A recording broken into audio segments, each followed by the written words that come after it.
Я для своїх хлопців як папа, а в мене замполіт як мама. А ви одним з перших заходили на Курщину? Вони взагалі не очікували. А з ким ви стикнулися тоді? До якої глибини ви дійшли, коли вперше з росіянами військовими стикнулися? Кілометрів 5-6. А до 19-го року чим ви займалися? Як всі навчалися, я закінчив ще професійне навчальне училище. Скільки років вам було? 19. 19 Почти років. 20. Ви міленіуму, так, покоління? Пепсі-кола, я вважаю так. А чого?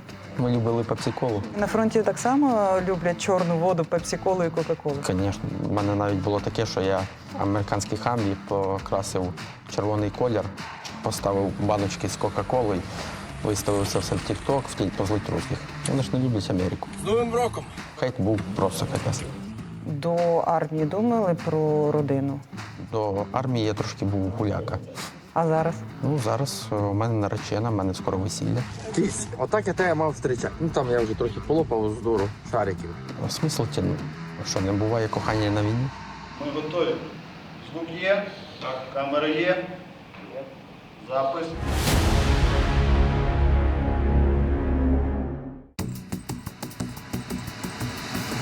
Максим Янчук, позивний Яник, командир роти протитанкових ракетних комплексів 33-го окремого штурмового полку Збройних сил України. У 2019 році добровільно доєднався до війська. Від початку повномасштабного вторгнення знищив 400 російських військових, 40 одиниць бойової техніки РФ. Брав участь у боях за Бахмут в районі Авдіївки, у звільненні Харківщини та в контрнаступі на Запоріжжі, а також у Вовчанській операції на агрегатному заводі. Одним з перших заходив у Курську область. Продовжує виконувати бойові завдання на Донеччині у складі групи «Хорн». Максиме, стикалися з корейцями на Курщині? На Курщині так. Що це за зустріч була? Та мені кажеться, як подивитися фільм про Другу світову, то шашка наголо, штик-нож, і вони йдуть полями.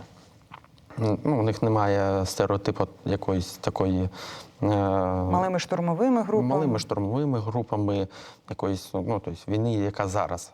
Не така, яка була колись, а яка зараз. Бо зараз війна, будемо казати, дронів. Бо вона, правда, і так і є. А вони йдуть собі, там, 20 чоловік йдуть, 20, 30, значить 30 йдуть.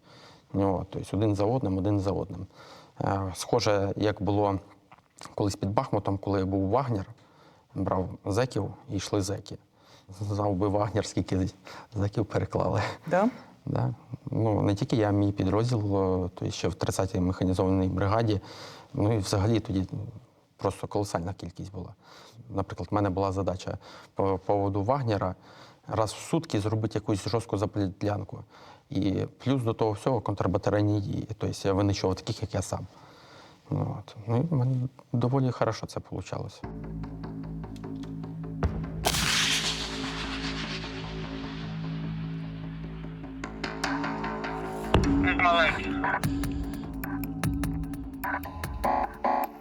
Ви птурист, ваша ціль Так. танки. Ваш ворог основний на фронті – це танк, правильно? В основі так, але я люблю більш працювати по живій силі противника.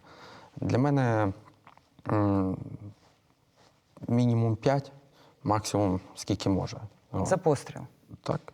У мене максимум, це було трофейним корнетом, руським протитанковим ракетним комплексом. Зараз я 13 вагнеровців. Точніше, я вважаю, це не вагнеровців, це зеки. Бо вагнеровці – це все-таки вони… Вищі за рівнем підготовки? Так. От в чому виявляється цей рівень підготовки, якщо ми говоримо про військових? На Неординарні полі дії, бою? неординарні дії, витривалість. Це все дає показники. А так як тоді йшли в них зеки, це просто, я вибачаю, стадо баранів, яке один за одним іде. Тобто, як в мене було 13 чоловік, на рівні витягнутої росці йдуть, і одною ракетою. Тобто, вони, як для мене, вони тоді в одну полоску вистроїлись. У мене ракета, мабуть, пробила чоловік 6-7, тільки після того здетонувала. По мені теж добре працювали. А по вас чим? Я навіть зараз не знаю, по чим по мені не працювали. Найстрашніше від чого було? Кап.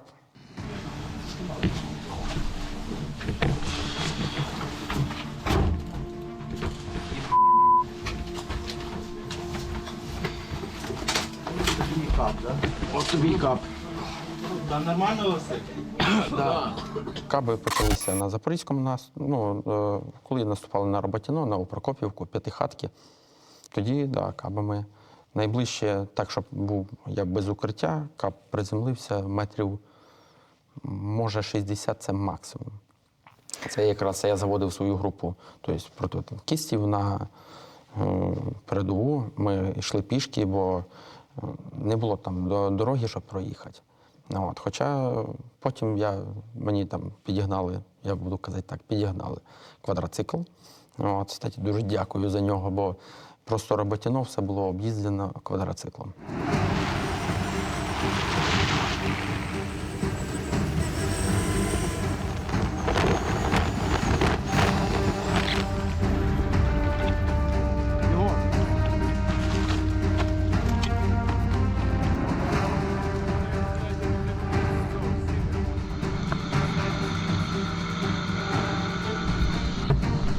Доставка Яник Експрес.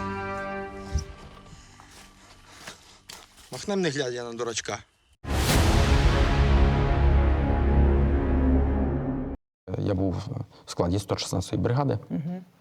У мене тоді особовий склад був взагалі на базовому рівні. Базовий рівень навчання, це ТТХ, вони ніхто ніколи не стріляв, навчалися на пальцях, я так рахую. І половину цього наступу я провів на позиціях. Я інколи виїжджав, це вечором виїжджав, зранку приїжджав. Чисто там помитися, якось відпочити, хоча потім я сказав, що не треба мені такі відпочинки, привезіть пару баклажок води, я помиюсь там. Так спокійніше вам було? Ні, не співав виспатися. Бо дорога туди назад це час. На вашому рахунку мінус 400 росіян підтверджених? Так. При обороні Бахмута мені інколи треба було міняти позивний. Тому що коли я виставлявся, тоді обороняв нашу піхоту. Коли мій був позивний, тобто ми спілкувалися по радіостанціям, щось в них наступи, іменно плюс-мінус район, де стояв я, прекращалися. Бо, наприклад, тоді вони там йшли по 15, по 20 чоловік. Це штурмувати один взводний опорний пункт. По 4, 5, 6 штурмів на день наша піхота теж не могла таке витримати. І тоді працювала і артилерія прекрасно працювала, РСЗВ. Але де стояв я старався випустити все, що в мене було. Я з собою брав мінімум 4, максимум 8 ракет, і все воно було випущено. Тобто кожна та група вже в повному складі точно не доходила. Там по руським перехватам мене було знищено. І після того, як мене було знищено, мій на той час командир батареї з позивним ОСА, дуже досвідчений, він спеціальну радіостанцію казав, все, там Яник 200 і тому подобає. І я ждав до вечора, тоді ще так дронів не було. І воскресав. Воскресав, і на слідуючий день я заїжджав з позивним, все, хлопці, вони прикалувалися, мені чела. Мені чела. Да. І потім через десь згодом тиждень вже руські передавали, що з'явився ще один якийсь опитний протитанкіст, який працює в більшості так само по групам скупчення особового складу. Пуск.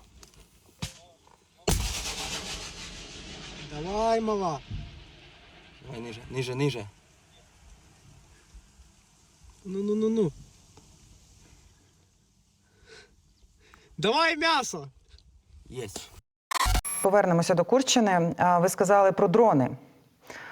Чи можна припустити, що вони сконцентрували оптоволоконні там? Так, це, мабуть, процентів 80 дронів, які там літають, це на оптоволокні. Зараз там все просто затягнуте, як павутиною. Балаклея, Харківщина, Авдіївка, Запоріжжя, Курщина, Куп'янськ, Вовчанськ. Вовчанськ. Так, до речі, Вовчанськ. От з цих ділянок чи можете виділити якусь, яка була найскладніша, або те, що от ви там себе відкрили в цій операції? Так, Кожен Вони всі напрямок- різняться чи вони всі однакові? Звісно, вони всі різняться, тому що кожна область інша місцевість. От. Ти приспособлюєшся, коли воюєш, до чогось одного, тут переїжджаєш на щось інше.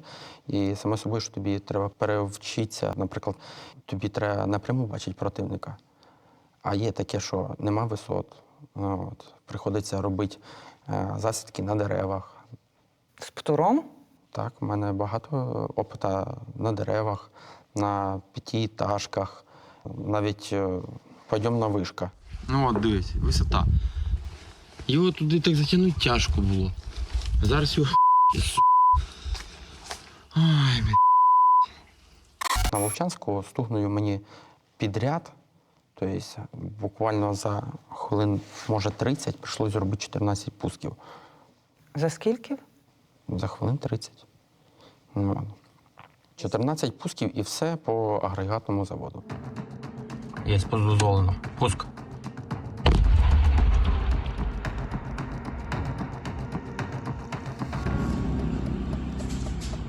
Прекрасно попал. Вот прям хорошо. Тоді мене 116-ї прикомандирували ще в 33-те ОШБ, бо це був окремо штурмовий батальйон. Я тоді побачив різницю між механізованими бригадами, батальйонами і штурмовими. Тобто різниця дуже велика, і, якщо чесно, мені навіть більш сподобалось. От, тобто я зараз взагалі рахую, що на штурмових підрозділах в більшості воно все тримається і якісь операції проводяться. Ваша задача була по цьому агрегатному заводу що зробити? Не допускати ніякого передвіження до заводу і з заводу, а на заводі, щоб навіть ніхто не міг виглядувати. Бо виходили кулеметники на там 3-4 етаж і працювали по позиціям наших хлопців або підходом, або відходом. От. І тільки хтось появлявся, йому одразу 130-й калібр казав привіт. А ваші опоненти? Як ви їх оцінюєте? Бійці Ні, туристи теж російські. російські, ну на Бахмуті вони добре мене оцінили. На Клаві їх багато. Ну, по мені теж працювали неодноразово. І на Бахмуті працювали, і на Запорізькому напрямку працювали, і неодноразово. От, там, до речі, в одному зараз буде виходити кінофільм, як я провів літо. От, ну, там є момент навіть не то, що як враження. Я їхав на квадроциклі, мене російський птур підловив. Ну, так, щоб він... Там були новачки, я рахую так. Бо я їхав, в мене середня швидкість була від 70 км за годину, але я їхав, виходить, йому назустріч. І коли я виїхав на висоту, я побачив пуск ракети. От, але це було темно. Саме собою, ну, я ж знаю, що це стріляє. Я знаю швидкість польоту ракети, плюс-мінус вирахував відстань. Що? Швидкість? 203-4 метри в секунду. Це середня швидкість ПТРК «Корнет». От. І він стріляв десь плюс-мінус на 4805 кілометрів по мені. Скільки часу у вас було? 26 секунд. 26 секунд. Да. На все, ухвалити рішення, розпізнати, що це? Ні, щоб ухвалити рішення, це мені вже, мабуть, секунд 15 було. От. І коли я зрозумів, вже я розумію, що це по мені. От. І, мабуть, за секунди 1,5-2 я різко дергаю рулем вправо на квадроциклі, і ракета не попадає по квадроциклу. Вона попадає за квадроциклом в ліву сторону, там за метрів, мабуть, 5-6. От. А чого я кажу, що неопитний був, бо він не додумався подивитися потім на нас. Він подумав, я все вражив, типу, і все хорошо. А ми, виходить, впали. Ну, там є кадр, коли я вже лежу. От, і кажу, давай турнікета, бо нога в осколках. Затягують мені ногу турнікетом. Ну, там, я сподіваюся, запікали щось. Є, все. Давай, розвертай.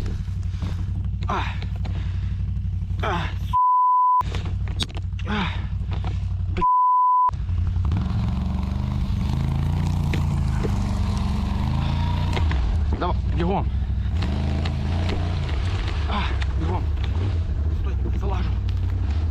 газу, газу, газу!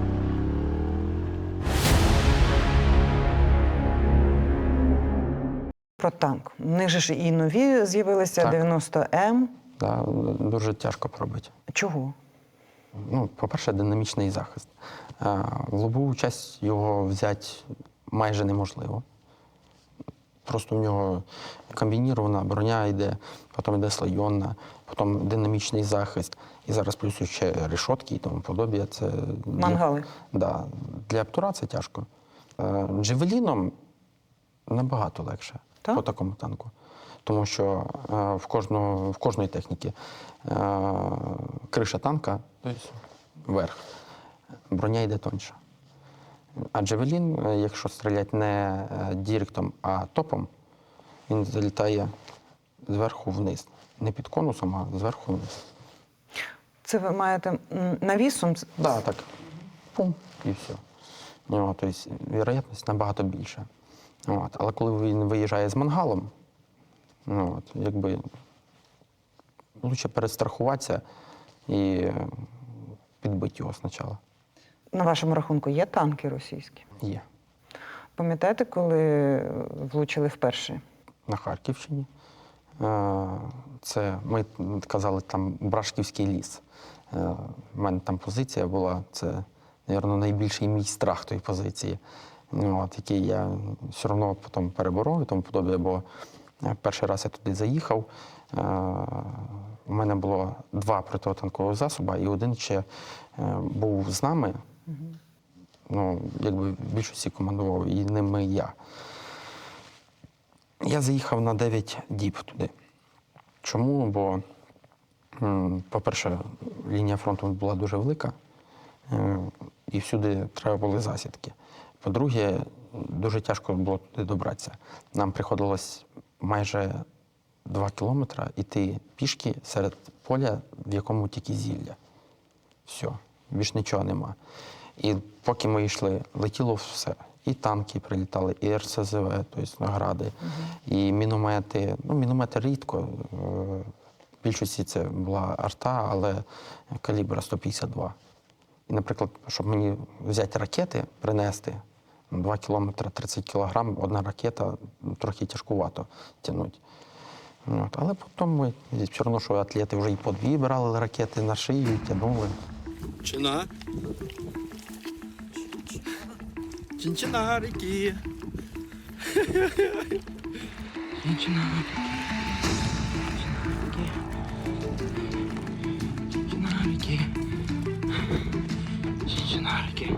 Перший заїзд, ми тоді знищили танк, БМП, потім підбили один танк, підбили град, МТЛБ, Добряче так накосили. чіп тіграма їхнього джипа зловили. Це перших 9 діб. Притом ми зайшли на голу позицію. Ми вкапувались під дорогу, там йшла так дорога, так, і з другої сторони так. Наша піхота була вкопана з цієї сторони дороги, а ми коли вкопувались в цю сторону дороги. І коли виїжджали танки, яких ми не могли побачити, бо вони стріляли з закритої позиції, потім вони підтягувалися і ближче. Буває таке, що можуть тебе бачити, а ти не можеш бачити. Це, тобто, все по висотам. І танчик чітко вицілював, щоб попасти по нам. І в мене, чого я кажу, найбільший страх, бо це коли був другий заход, це я заходив своїм, я скажу так, найкращим учеником. Його, на жаль, вже немає. Це циган Гарбаренко Олександр. Ми заходили, боже, він мене приклинав як міг тоді. Бо коли танк вицелював прямо нашу норку і стріляв, виходить, це покриття асфальту, ми, виходить, під асфальтом, танк стріляє нижче, по нам не попадає, бо не долітає, бо попадає в другу дорогу. Стріляє вище, він просто пролітає. Це ще таке.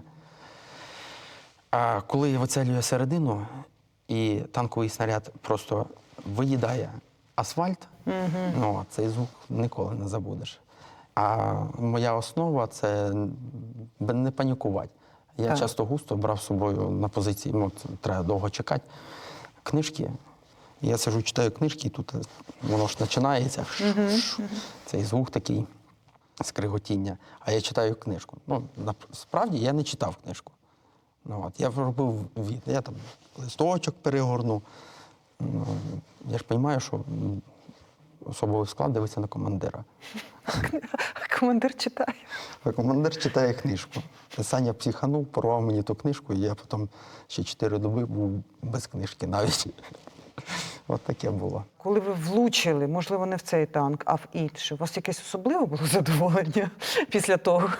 Я до того нормально навіть вилізти не міг. Тобто походити. У нас така радість була, бо перше, що ми знищили, це був танк, повне знищення. От, знищив не особисто я, а розрахунок стогника. Він попав якраз під башню і йшов детонація БК. Башня улетіла і все як не може бути. З другої ракети. Що на позиції відбувалося в цей час? В цей час, Да, коли ви зрозуміли, Боже, що... щоб грала музика, я б танцював. Наступ на Роботіно, на Новопрокопівку. У мене була одна, це була просто топова позиція. А на тій позиції я зато зміг обучити весь особовий склад роти. І ми знищили 8 чи 9 одиниць техніки за місяць. Увага! Постріл! Вони ж були в обороні, тому і складніше, так я розумію? Так, бо вони не виїжджали на передові позиції. Інколи приходилось виставляти ПТРК на такому уровні, що я рахую, це для нього, по-перше, дуже паливно. Особливо, коли укриття немає.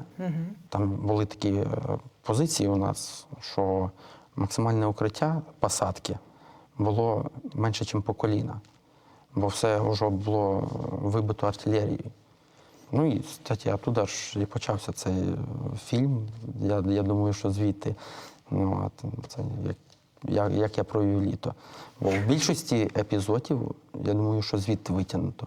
Там було багато цікавих епізодів. Як на квадроциклі їздили, знищення техніки. Навіть коли в мене закінчились ракети, а за мною стояв ще, кстати, ПТРК «Корнет». А хлопці, ну, я не знаю, може, вони не такі навчені були, але я думаю, що після того вони трошки навчилися, бо перший пузо зробив з того ПТРК я. І попав в танк, знищив його. Ну, от.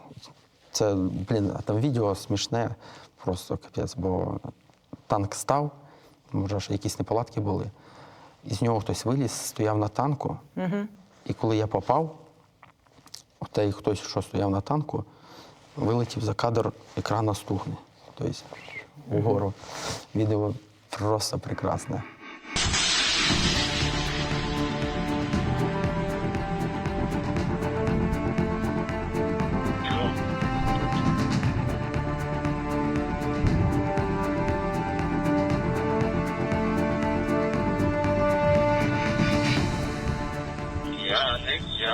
Я слабкий.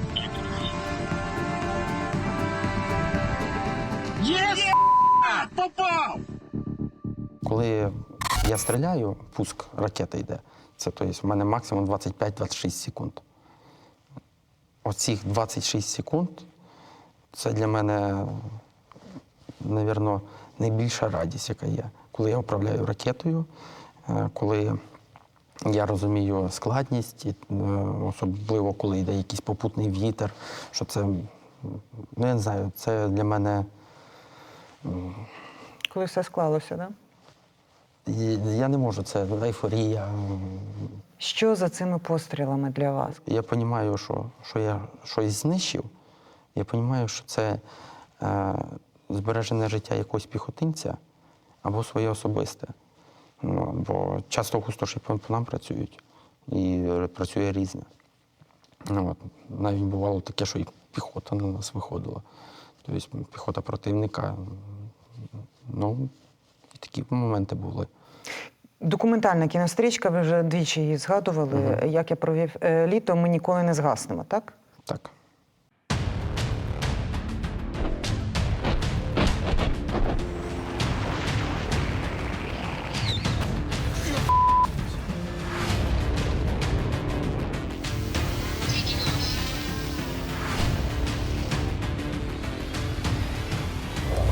потужно стояла. За деревами зразу. Перший пуск. Вітаю.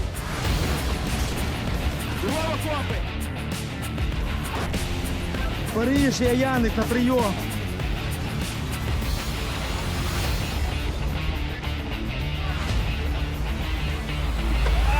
Давай його ще раз.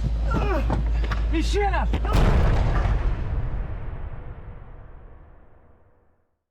Чому ви так впевнені, що ви ніколи не згаснете? А чому має Чим гасити? живиться ваш вогонь? Ну, життям. Бо життя це все. У вас життям поруч завжди зі смертю. Ну, У так, вас надскладні умови. І А. я так розумію, що в цій стрічці це правда війни, а війна, вона не романтизована. Це бруд, це кров, це біль, це страх. І людина... Так. Ви ж не кіборги, ви не роботи. І у вас є слабкості. Є. От, але коли ти, можна сказати, екстремал, любиш ризик, ну, от мене часто густо хто мені каже, що я ходжу по краєшку.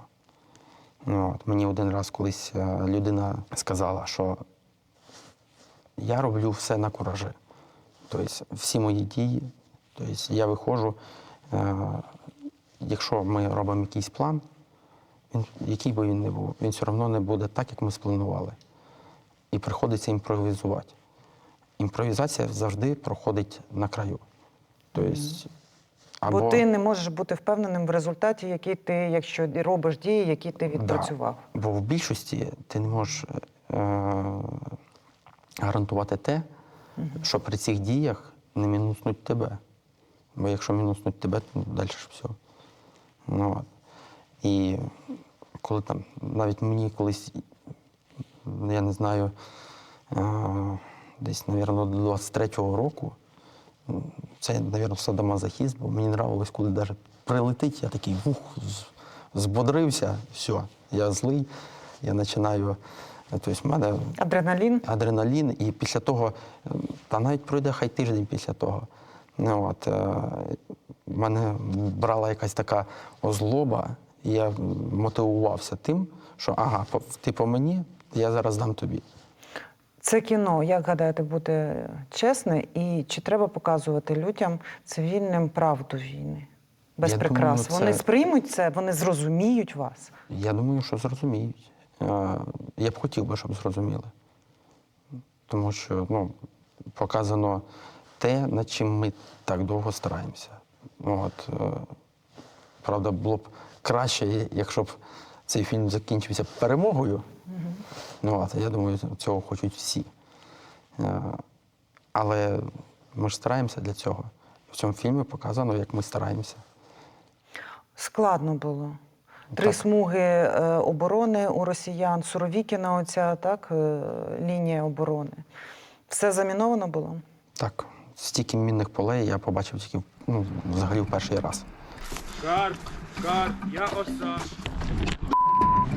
Томка. Уйди. Ондо, бач?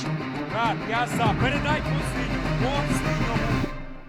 Навіть коли я їздив на розвідку на тому квадроциклі, мені приходилось їздити в середньому десь з швидкістю 80 км за годину, бо часто густо могли підловити. І ловили не тільки там птуром, ловили і мінометами, всім, що можна. FPV-шки на той час в них не були вони такі розвинуті, вони мене не доганяли на тій швидкості. А якщо десь хотіли підловити, то коли я її бачив, я міг зманеврувати. І оці мінні поля, темку видно було одразу, бо вони в них були не вкопані. Тобто я коли бачив темку, різко тормоза, я розумів, що я далі проїхати не можу, розвертався, уїжджав. Або ставив квадроцикл десь в одному із окопів або воронок, просто сховав. Навіть він, коли не було чим прикрити його, він просто стояв. Тобто попадуть в нього, не попадуть, прилетить в нього, не прилетить, це я не знав. І далі я йшов пішком. Йшов пішком, виходив туди, куди мені треба. От, і все. А протипіхотні міни, тобто там пелістки, там, ну, це дуже рідкість була. Мені взагалі здається, що це, ну, бо їх не було так масштабно, що їх закидали з дрона, просто викидали. Або ПММ. На швидкості 80 км за годину я пролітав їх, і вони взривалися за мною. У мене навіть колеса не розривало. Тобто на квадроциклі. Ну, бувало таке, попадав. От. Після того, саме собою, що я отримав моральних Наганянь. тюлей від командування свого. Ну, бо все роблю на кураже. У вас дуже цікавий шеврон. Так. Чому він такий, по-перше? Е, Група Хорна. Хорн-група, так. Да. Шеврон мідний на кожі. По міфології, взагалі, ну, Хорн – це збиратель черепов. Тобто він там знищував своїх ворогів і збирав черепи. Що це за група? Ця група зроблена більш на безполітних системах. На БПЛА? Да. БПЛА, Мавік і FPV. Тобто, і плюс я ПТУР.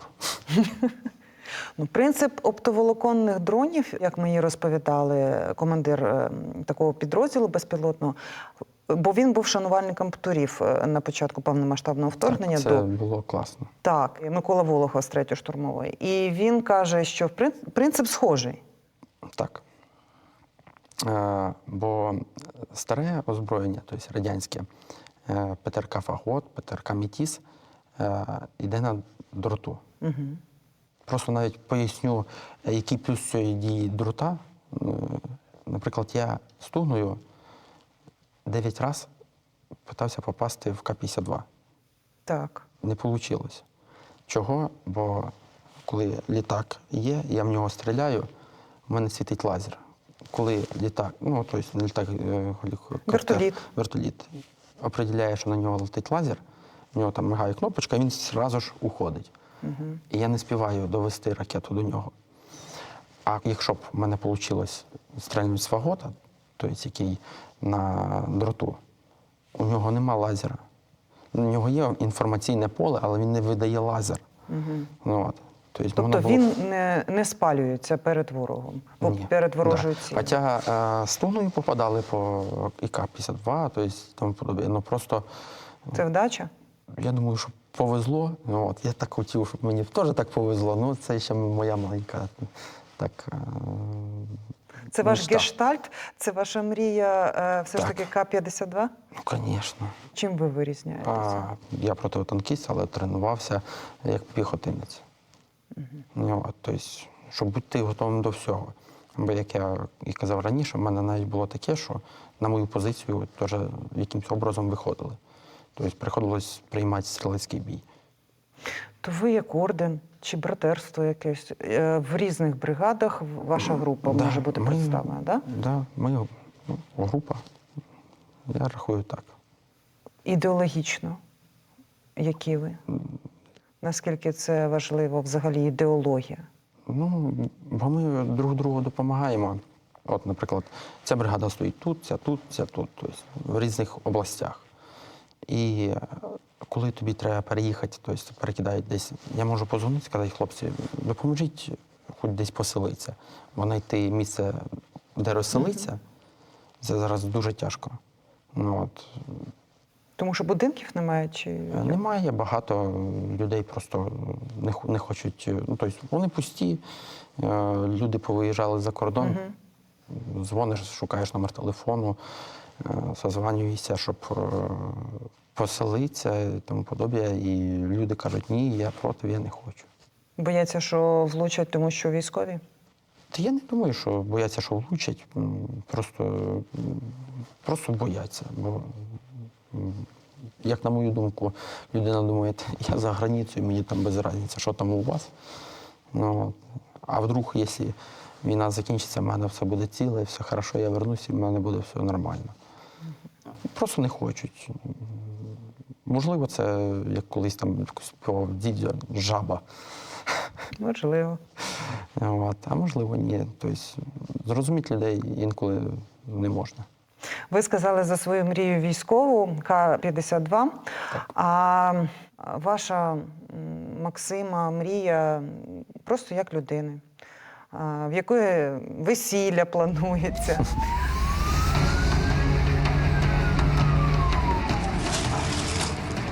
Дар'я Сергіївна, вийдеш за мене замуж? Вийдеш? Так. Давай, хлопай.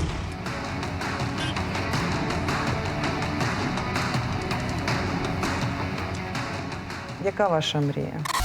Діти. Діти? Так. Я тобто, вже доріс до того часу, що от віку, що от я захочу дітей. Я не знаю, що буде завтра. Я живу одним днем, але я хочу одружитися, щоб в мене були діти, тобто сім'я. Я хочу Турбуватися за них? турбуватися, щоб там, наприклад, я дуже хочу доцю. Я так скажу. Я вже, якщо буде доця, я вже знаю, як її буде звати. Все, у мене все вже задумано. Не страшно в цей світ приводити дитину? Якби і страшно, але все життя можна так боятися. Але ж ми ж на краєшку ходимо. Я вам дуже вдячна. І не здійсняться ваші обидві мрії.